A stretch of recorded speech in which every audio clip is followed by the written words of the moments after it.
Bismillahirrahmanirrahim. Alhamdulillahirabbil alamin. Kita lanjutkan sesi 2 membaca kitab Bulughul Maram. Ya, membaca kitab Bulughul Maram. Ya. Hadis yang kedua. Al-Hafidz Ibnu Hajar rahimahullah, beliau mengatakan, wa an Abi Sa'id al-Khudri radhiyallahu ta'ala anhu qala Rasulullah sallallahu alaihi wasallam, innal ma'a tahurun la yunajjisuhu syai'un. Akhrajahu tsalatsah wa sahhahu Ahmad.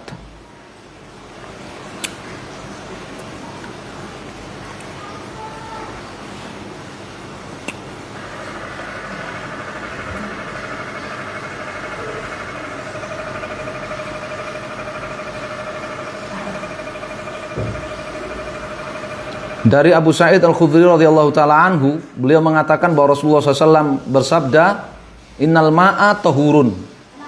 Sesungguhnya air itu tahur, suci mensucikan. Ini menerangkan hukum asal air. Hukum asal air itu suci mensucikan. Apa itu air yang tahur? Ya, tadi air yang tetap berada pada sifat dia diciptakan. Ya, mau tawar, asin, payau. Kalau memang dia diciptakan tawar, tahur. Dia diciptakan asin seperti air laut, tahur. Payau, ya, payau itu apa? Air muara, ya kan? Air muara, tambak, ya kan? Nah, itu suci mensucikan. Warnanya itu warnanya tuh biru, hijau, pancawarna ya. Atau pancawarna ya, telaga pancawarna kan airnya pancawarna ya, atau warnanya itu bening, atau warnanya itu putih. Ada air yang warnanya putih ya, air kapur, air di tanah kapur ya, memang diciptakan begitu. Atau hitam, air akar ya, memang diciptakan begitu, maka dia tohur. Ini hukum asal air, tohur ya. La yunajjisuhu syai'. Ya, syai'un di sini nakirah. Ya, dalam konteks nafi, la. Ya. Tidak menjadikannya najis syai'un, sesuatu apapun. Tidak menjadikannya najis sesuatu apapun. Ya.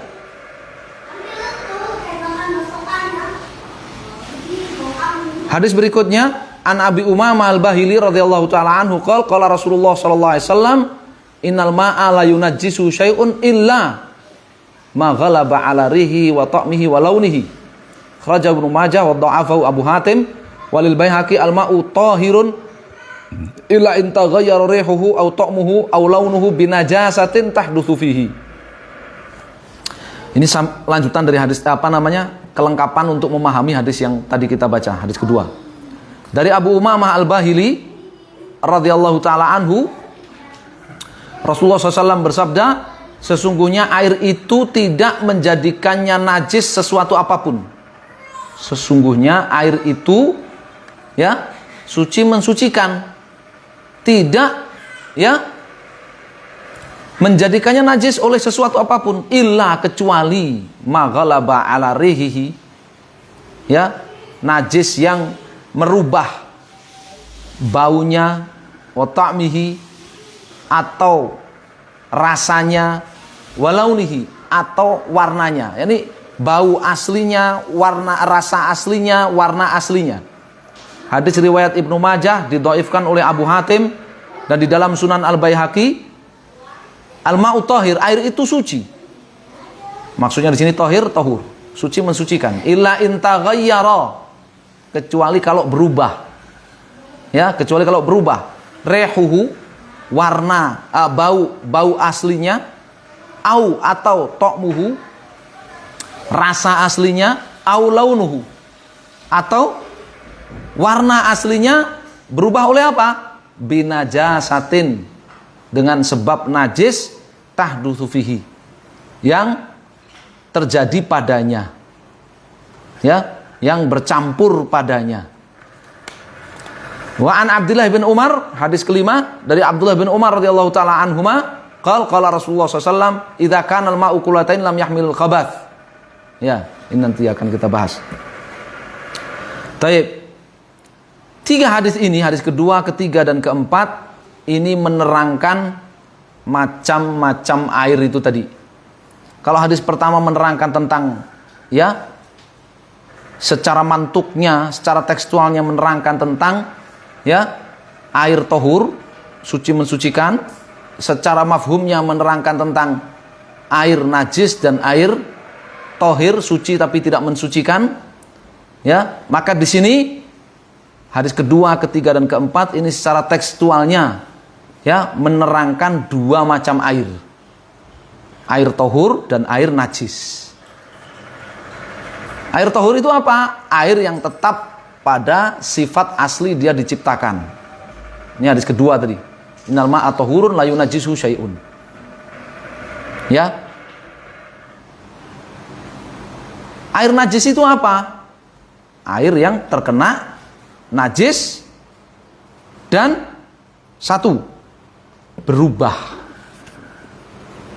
Satu, berubah. Berubah apanya? Rasa aslinya atau, ya, bau aslinya atau warna aslinya oleh najis. Oleh najis. Ini mantuk namanya. Tekstual hadis. Kontekstualnya, mafhumnya, kalau ada air tohur berubah baunya atau rasanya atau warnanya oleh benda suci, oleh benda suci, kan tadi sudah, ya, secara tekstual tiga hadis ini menyebutkan ada air suci mensucikan, ada macam yang kedua air najis, air yang terkena najis dan berubah warna, bau, atau rasa oleh najis itu. Sekarang bagaimana dengan air yang terkena benda bukan najis? Kan benda ada dua, ya, benda najis dan benda bukan najis. Benda bukan najis namanya apa? Benda suci. Bagaimana kalau ada air terkena benda suci? Ada dua kemungkinan, berubah atau enggak berubah. Kalau enggak berubah, enggak masalah. Air terkena benda suci, enggak berubah warnanya, enggak berubah baunya, enggak berubah rasanya, enggak masalah. Itu tetap air suci mensucikan. Betul nggak? Air di ember kena gayung, berubah nggak? Nggak berubah warnanya, baunya, rasanya tetap. Kena gayung plastik, kan benda suci itu, ya kan? Ya.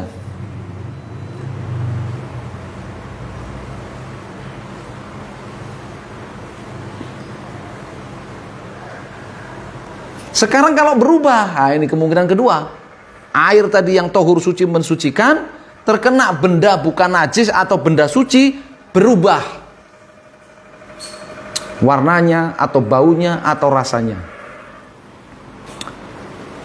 Ini namanya mafhum. Memahami hadis dari mafhumnya, kontekstualnya. Para ulama membagi, ya, benda suci yang mencampuri air, nggak bisa dikatakan mengotori air, ya. Mencampuri air suci itu, benda suci itu ada dua, sehingga merubah air itu. Ada dua. Yang pertama, ada tiga. Yang pertama, bahan dasar dari benda suci itu sama dengan air.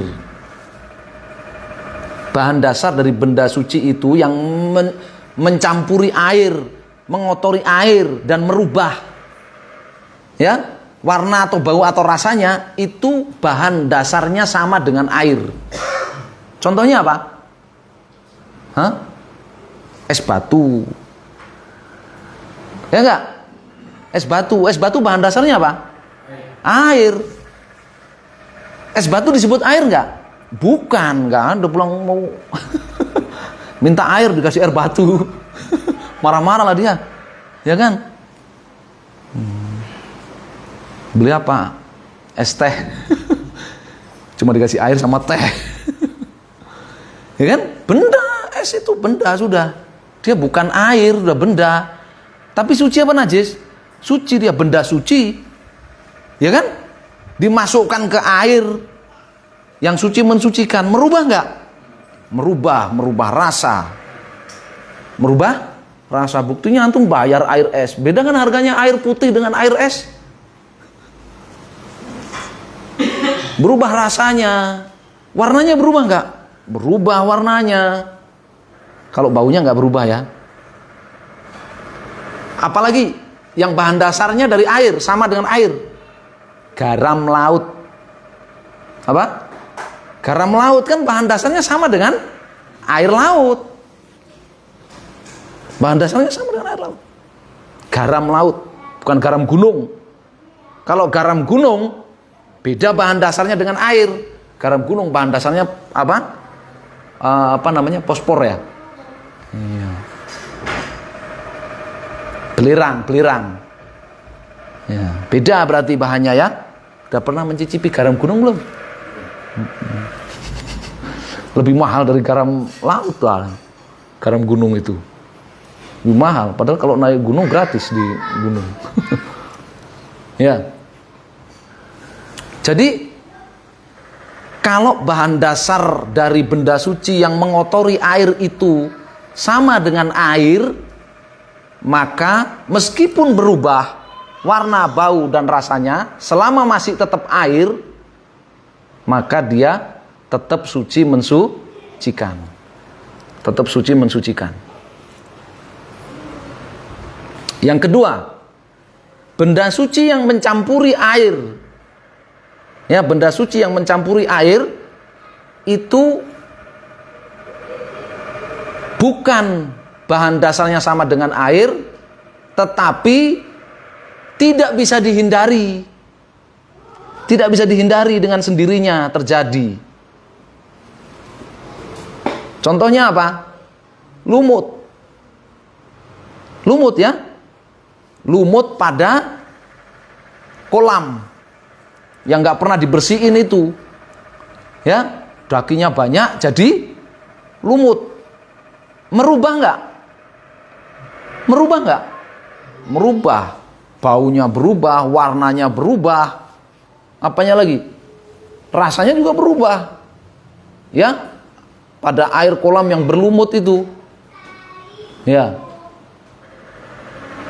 Demikian juga lumpur apa? Kuarsa, ya, atau lumpur kuarsa mulia. Ya. Sehingga warnanya berubah, jadi airnya jadi pancawarna itu. Danau pancawarna itulah karena lumpurnya mengandung kuarsa dari logam mulia.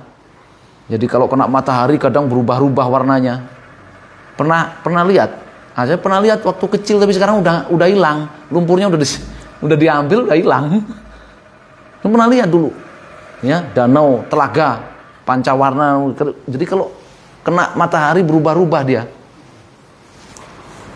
Karena kuarsanya itu seperti apa? Seperti prisma itu kan ya. Seperti kaca prisma itu yang memantulkan warna-warni dari sinar ultraviolet itu. Nah, apalagi dedaunan yang jatuh, kan air sungai kena akar, kena daun yang jatuh nggak bisa dihindari. Dengan sendirinya itu terjadi karena memang airnya di situ.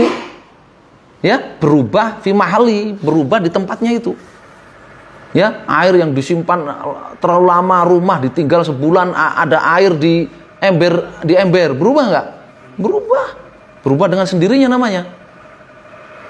Ya, maka ini juga hukumnya sama dengan yang pertama tadi. Meskipun berubah, tapi karena dia berubah oleh benda suci yang tidak bisa dihindari dengan sendirinya, maka disebut tetap masuk kategori air suci mensucikan. Ya, air suci mensucikan.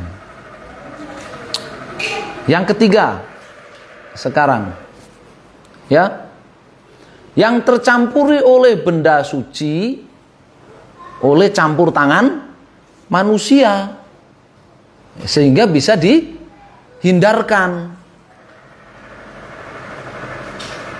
Air apa contohnya?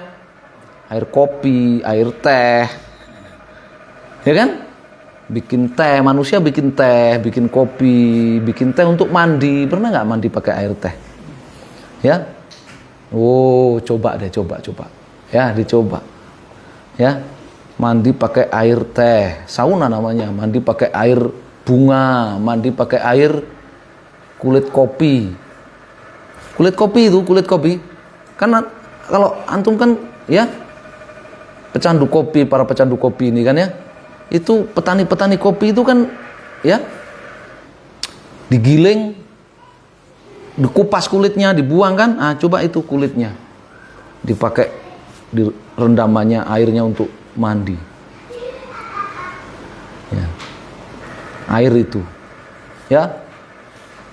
Air yang dipakai untuk masak, air apa? Kuah. Ya kan? Kuah daging, kuah ikan. Itu kan benda suci, kecampur benda suci berubah tapi oleh campur tangan manusia. Boleh nggak dipakai wudhu? Boleh nggak dipakai wudhu? Ya boleh saja, tapi sahabat tidak. Ya, mandi air itu, kalau mandi air kuah nggak ada ya. Ketumpahan bakso itu namanya mandi air kuah itu. Sahabat tidak dipakai wudhu, dipakai mandi junub. Hah? Tidak sah, ya kan? Maka inilah yang disebut dengan air tohir, suci, bisa dimakan, ya, bisa dimanfaatkan, bisa dimakan, bisa diminum, suci dia. Tapi tidak mensucikan, nggak sah dipakai wudhu, nggak sah dipakai mandi junub. Ya. Air sabun gimana air sabun? Nah, air sabun. Sama nggak? Sama ya? Sama. Ya, jadi dia tercampur oleh benda suci, ya. Ghalaba ala rihihi au ta'mihi au launihi, ya. Bitohirin. Ya. Ghalaba, apa makna ghalaba? Ya. Sifat aslinya, bau atau rasa atau warna terkalahkan oleh benda suci yang mencampurinya atau mengotorinya.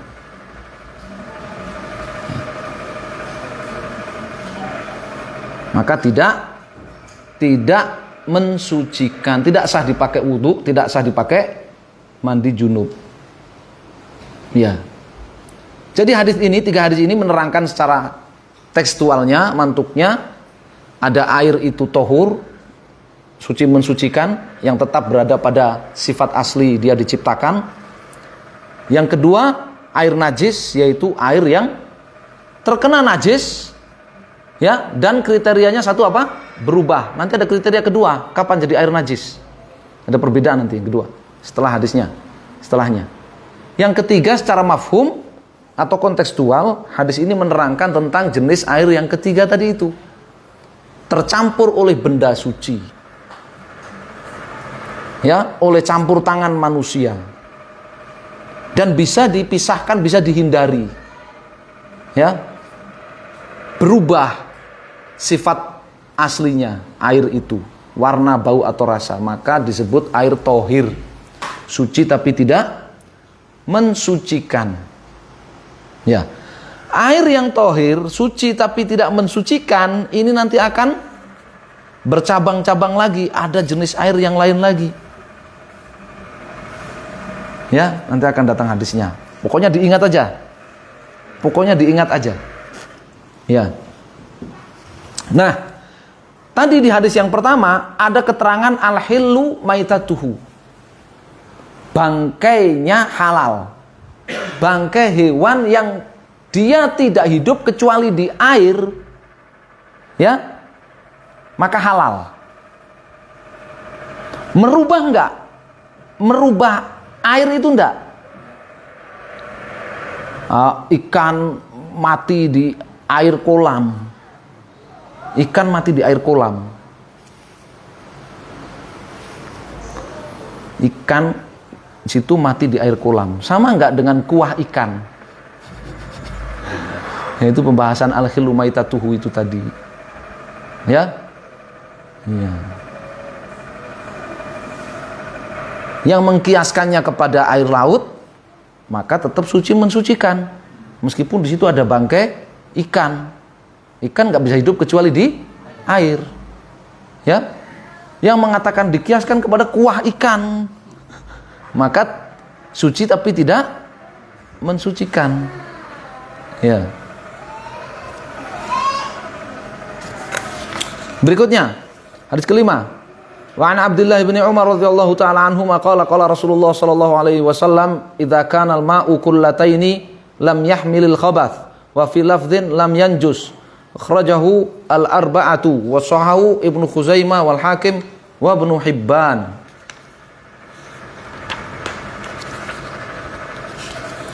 Dari Abdullah bin Umar radhiyallahu taala anhuma, beliau menyatakan bahwa Rasul sallallahu alaihi wasallam bersabda, idza kana al-ma'u kullatain, apabila air itu ya dua kullah.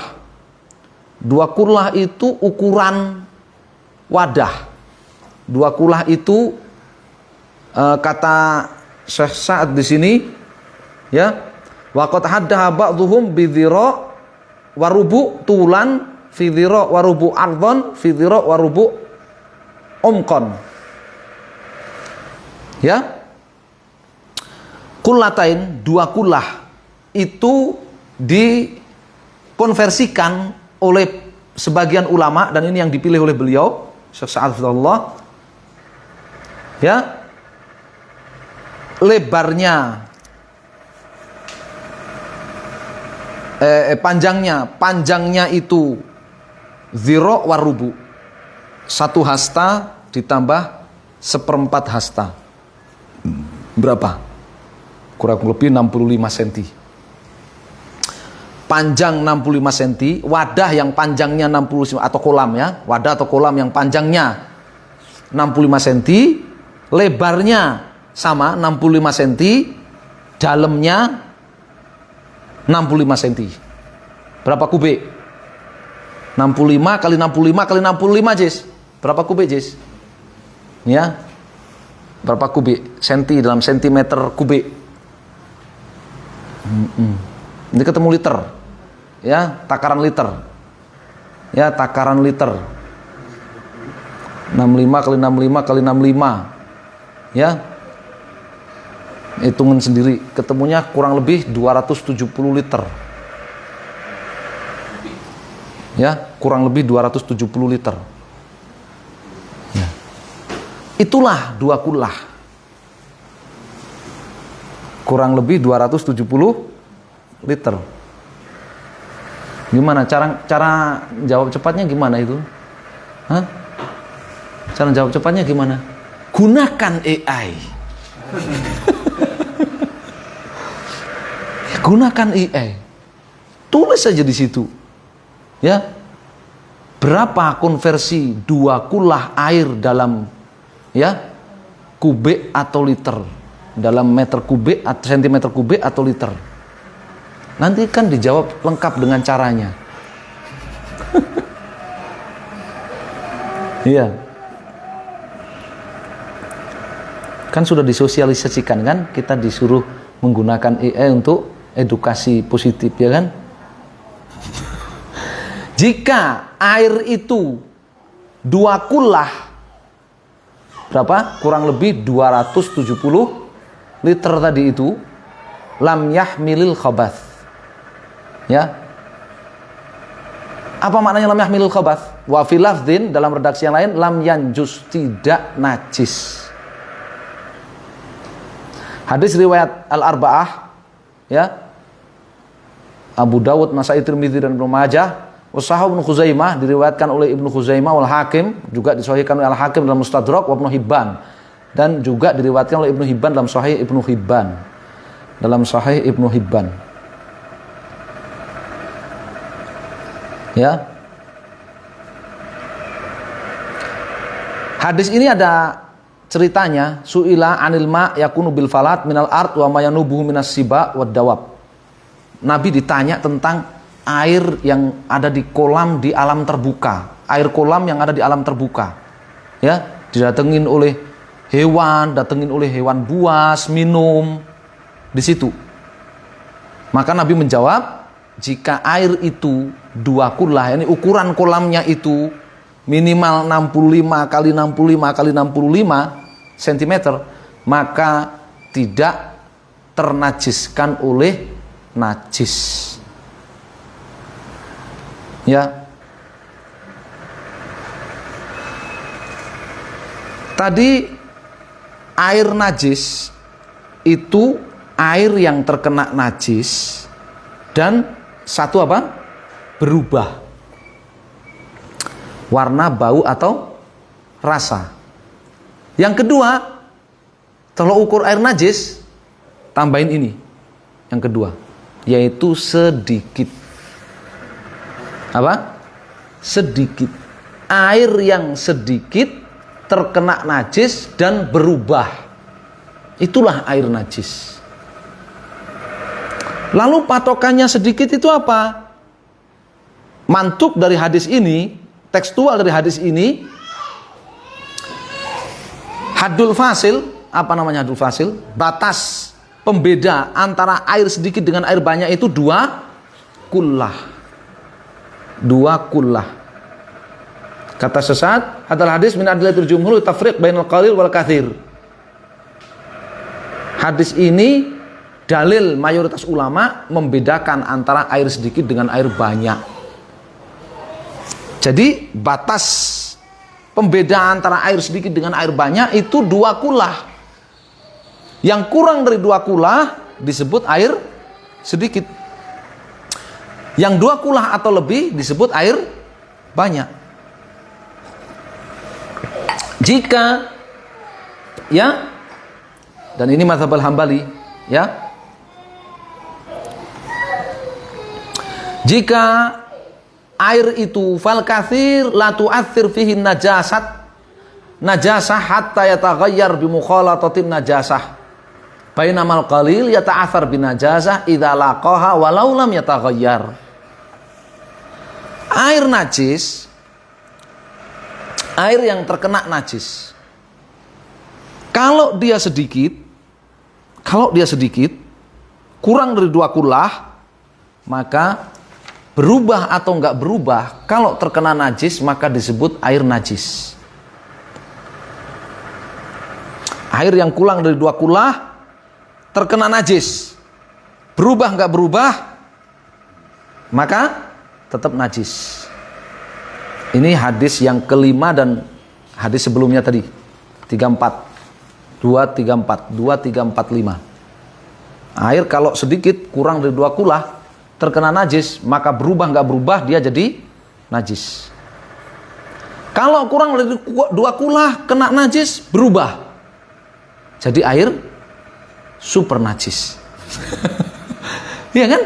Jadi air super najis itu. Iya, wong nggak berubah aja najis, apalagi berubah.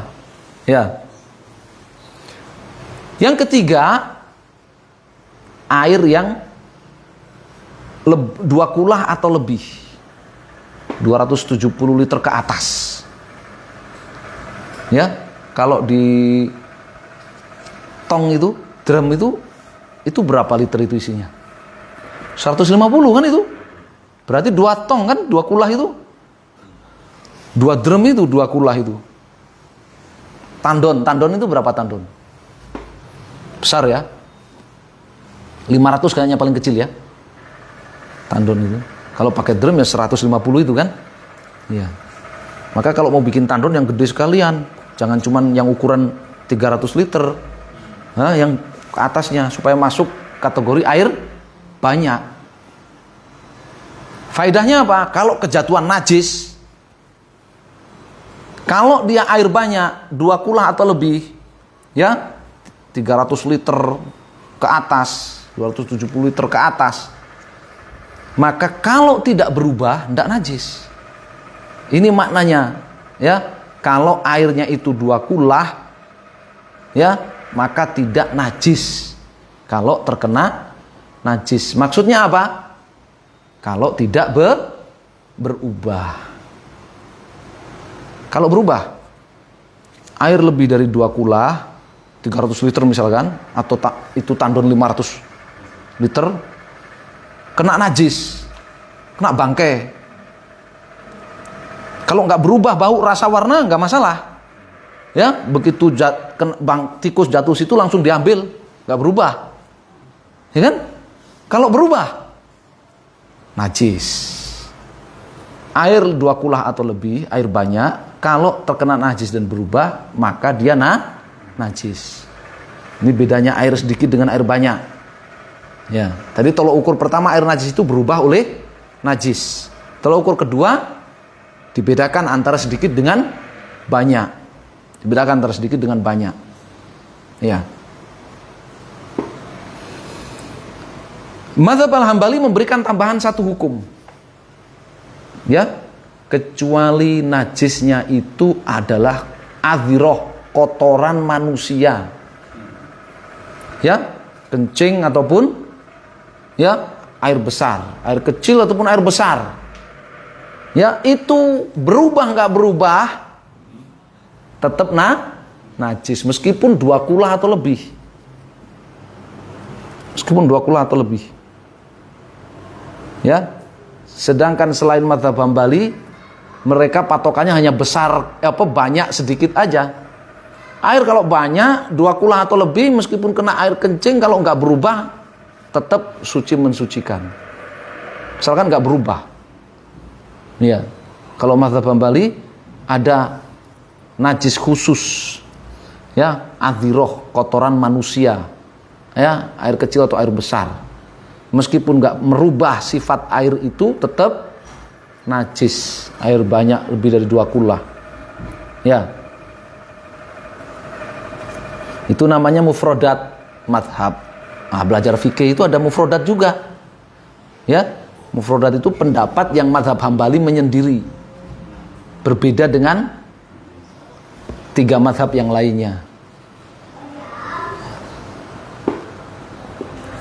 Sedangkan kalau air itu danau, sungai, ya, danau, kolam yang luas, kolam ikan yang luas, atau danau, atau buhairah, ya, rawa, atau, ya, maka itu hukumnya hukum laut tadi. Hukumnya hukum laut, ya, hukumnya hukum laut.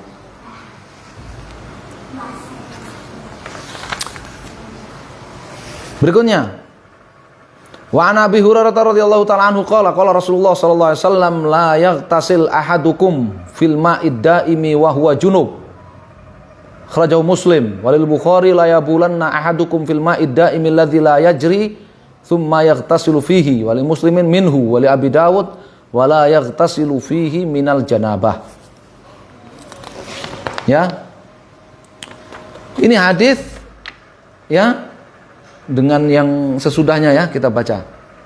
Ya, wa an rajulin sahiban nabi qala naha Rasulullah sallallahu alaihi wasallam an taghtasilal mar'ah bi fadlir rajul awir rajul bi fadlil mar'ah wal yaghtarifa jami'an. Akhrajahu Abu Dawud, Nasa'i wa isnaduhu sahih. Wa an Ibnu Abbas anna Nabi sallallahu alaihi wasallam kana yaktasilu bi fadli Maimunah. Akhrajahu Muslim wa li ashabis sunan. Iktasala ba'du azwajin Nabi sallallahu alaihi wasallam fi jafnatin faja'a yaktasilu minha faqalat inni kuntu junuban faqala innal ma'a la yajnub wa sahahu Tirmidzi wa Ibnu Khuzaimah. Ini hadis-hadis ini ngebahas satu tema yang dibicarakan oleh para ulama dengan sebutan air mustakmal. Air apa? Mustakmal. Air yang, kalau secara bahasa mustakmal itu air yang dipakai. Apa hukumnya air mustakmal gitu? Ya, kita baca, ya, dari Abu Hurairah radhiyallahu taala anhu, beliau mengatakan bahwa Rasulullah SAW bersabda, la yaktasil ahadukum fil ma'id daimi wa huwa junubun. Jangan salah seorang kalian mandi pada air yang menggenang, air yang tidak mengalir, air yang menggenang. Wa huwa junubun, sementara dia junub. Perhatikan kata fil ma. Artinya apa? Jangan kalian, salah seorang dari kalian mandi dalam air menggenang sementara dia junub. Artinya apa? Iya, nyemplung, berendam, berendam. Jadi, jangan kalian mandi dengan cara berendam, mandi junub dengan cara berendam pada air yang menggenang, tidak mengalir. Walil Bukhari, dalam Sahih Bukhari, la yabulanna ahadukum fil ma'i da'imil ladzi la yajri. Jangan salah seorang dari kalian kencing pada air yang menggenang yang tidak mengalir.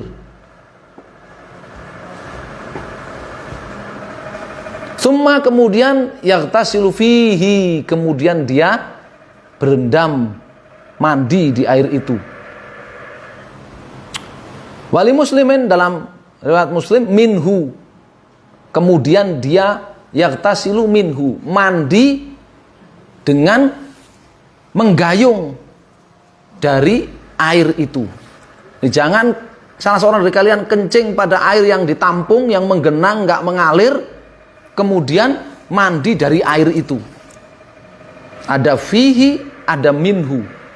Kalau fihi itu berendam, kalau minhu itu dari, yang dipakai gayung atau pakai keran, pakai pipa, selang, shower, itu minhu.